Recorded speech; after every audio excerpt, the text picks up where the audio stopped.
Hi there, and welcome to this, an AVCon special edition episode of Christopher, Barons of Gaming.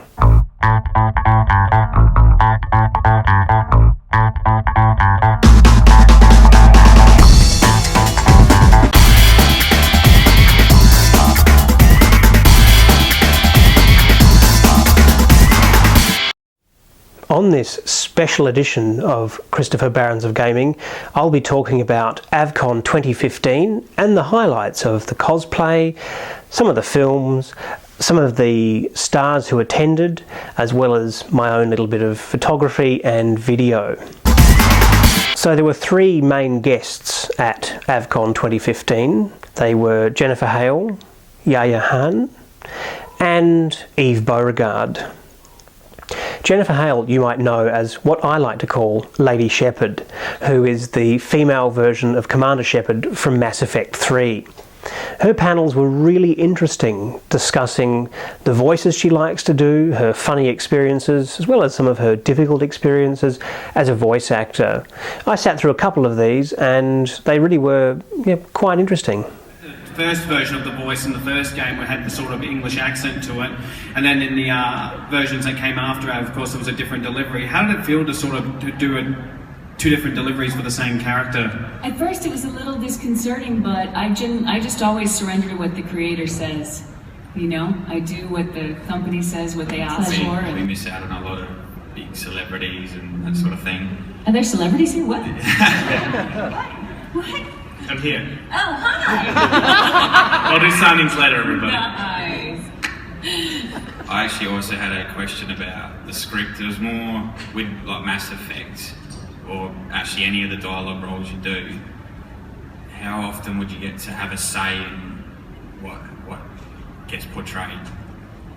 It's rare and it varies from company to company. Some companies like BioWare, because Mark, Mir, and I were doing identical lines, sometimes there's room for, I'm gonna go pick this up, or I'm gonna go pick this up.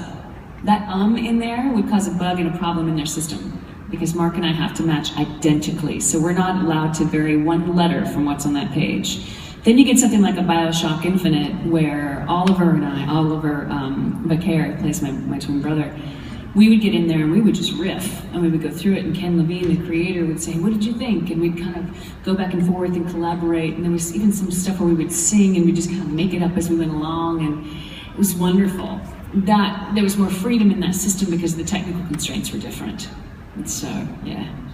Do you mostly find that when you do these with other people, are you in the same room or are you just miles away? 90% of the time, it used to be 95, but now it's 90% of the time we're absolutely alone.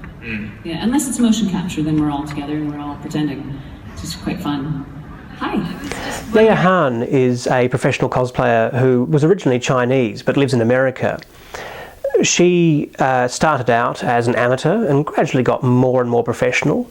Her panels were discussing mainly things like what it's like being a professional cosplayer, and the anxiety sometimes of having to stick things to your own body with nail polish glue, because it's quicker and easier, so you can get out and perform rather than sticking it where it's supposed to be attached to the actual costume.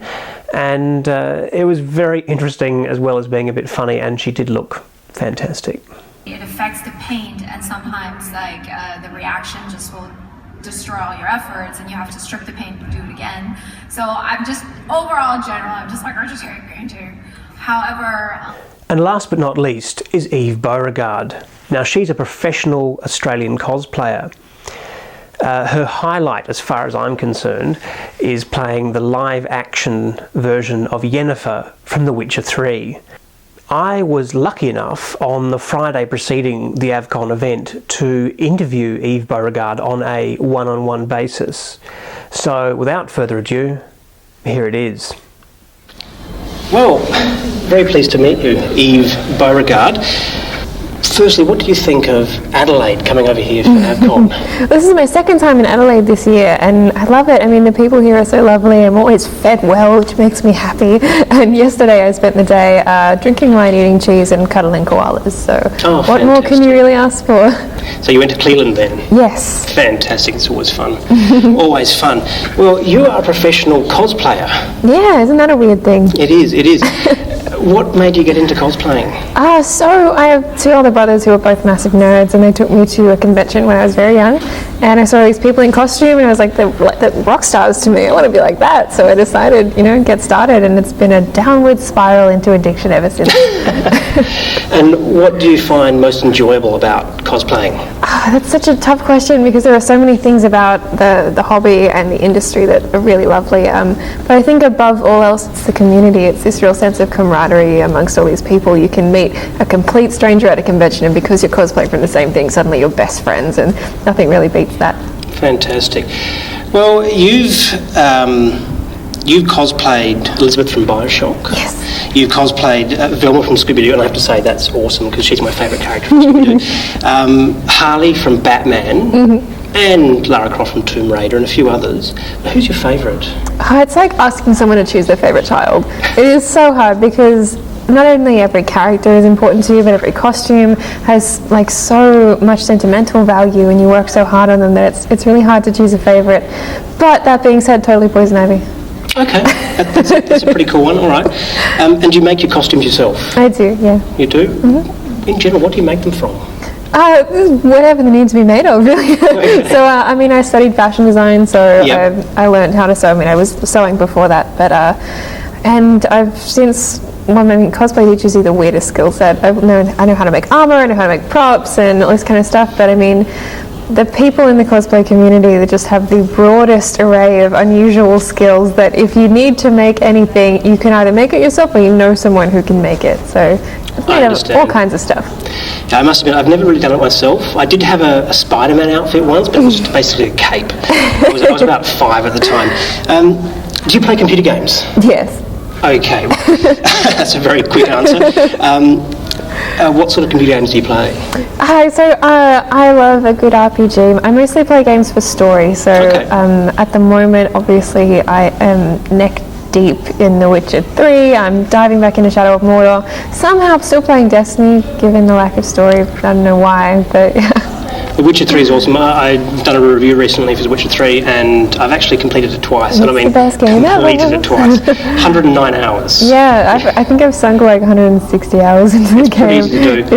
It's amazing. I had the incredible privilege of working with the studio and having my likeness in the game and everything, so it's pretty amazing. Fantastic. No, it really is just a great, really, really good game. On that note, what is your favourite game of all time? Oh, dude, you're asking me all the hard questions. I'll help you along with it. My favourite game of all time is Perfect Dark on Nintendo 64. Nice. And for me, because of when it was made, now it looks a Renaissance man. When it was made, it was just so fantastic. It was so far above anything else, and it was the most realistic game, and I like realism. But for you, what's...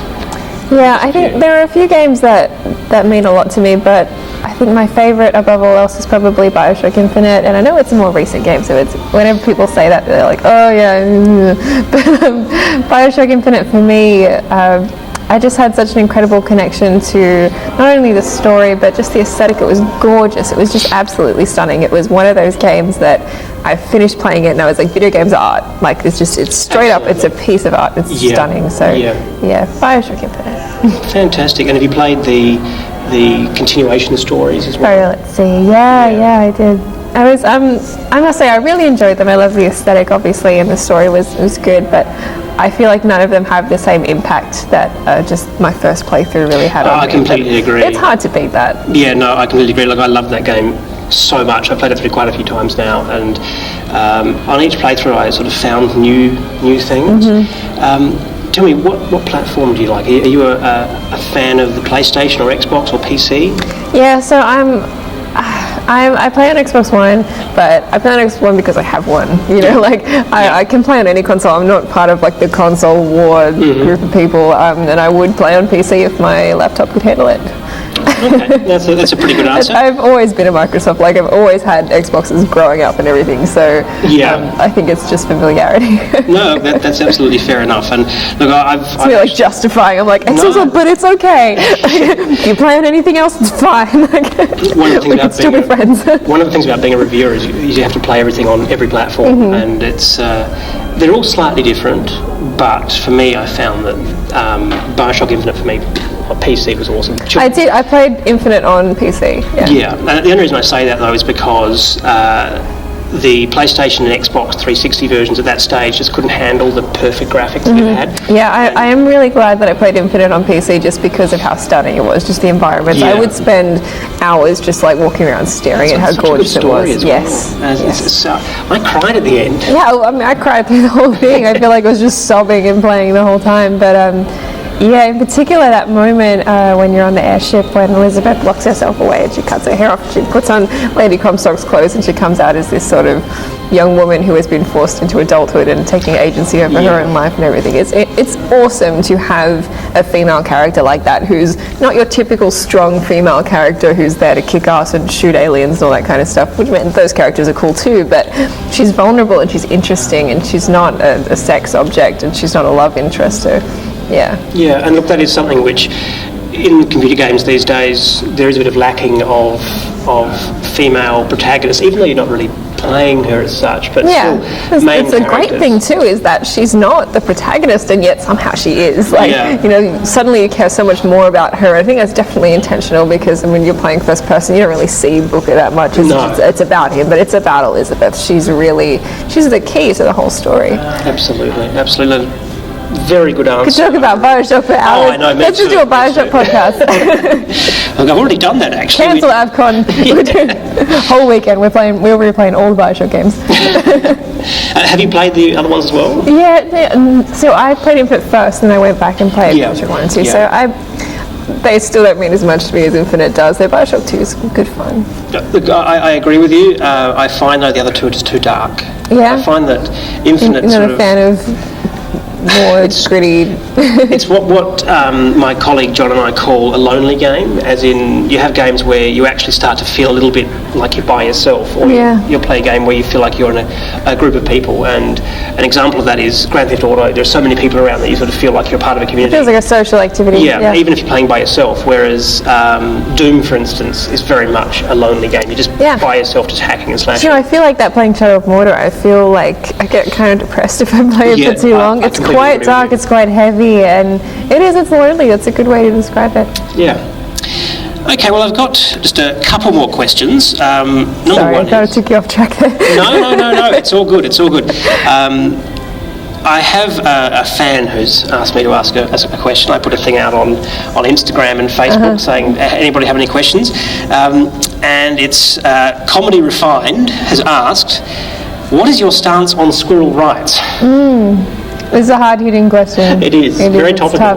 Yeah, I mean, you know, I think each to their own. It's a hot topic. I don't want to go too far into it just for the risk of the political backlash on that one. I'm going to have to say, you know, not to my knowledge, have I ever done anything against squirrel rights? And if you have, like, I'd speak to my lawyer. It makes me think about that, I can't remember what it's called anymore actually, but there's a game which was for the Nintendo 64, right at the end of the Nintendo 64, it was all about squirrels. I can't remember what the hell it was called. Eve Beauregard, thank you very much for your time today. I really appreciate it. I hope you have a wonderful time at AVCon and in Adelaide. And thank you very much indeed. Thank you so much for having me. Well, there you go. Eve Beauregard. What an interesting person. So as well as being a cosplayer and a model, she also is in charge of charities and all sorts of things, which is just wonderful. And as well as being a really, really, really nice person. I have to say that I was very lucky actually, because in one of her panels she actually discussed some of the things that we talked about in the interview, which was great.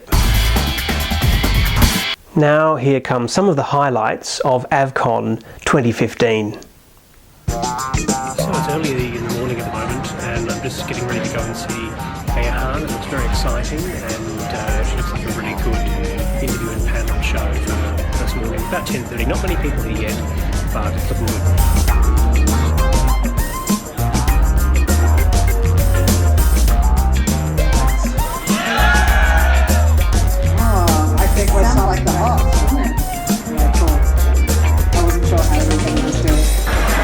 Christopher here from the Barons of Gaming. It's come to the end of the first day here at AVCon in Adelaide. It's been an absolutely awesome day with some fantastic cosplay.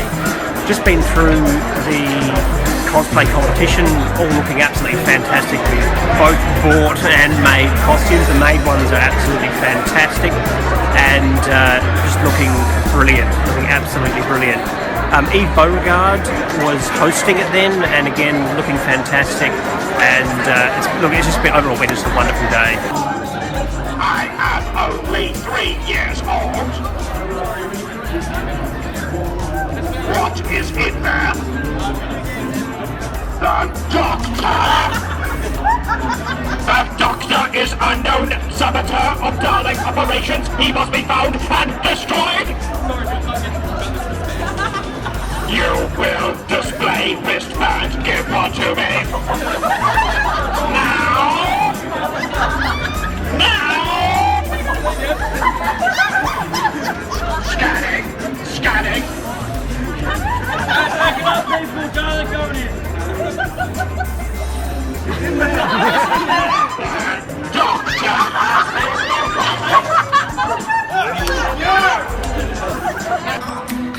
Well, here I am at the day 2 of AVCon Adelaide 2015. It's still pretty early in the morning and there are very few people here at the moment, but we are just about to start off with a talk with Jennifer Hale.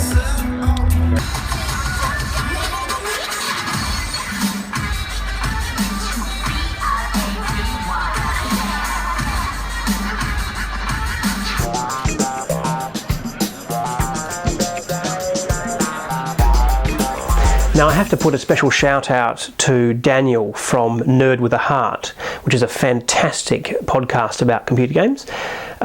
He was my cameraman and my photographer a little bit as well over the weekend, and I've got to say thank you very much indeed to him for running around and filming loads of things.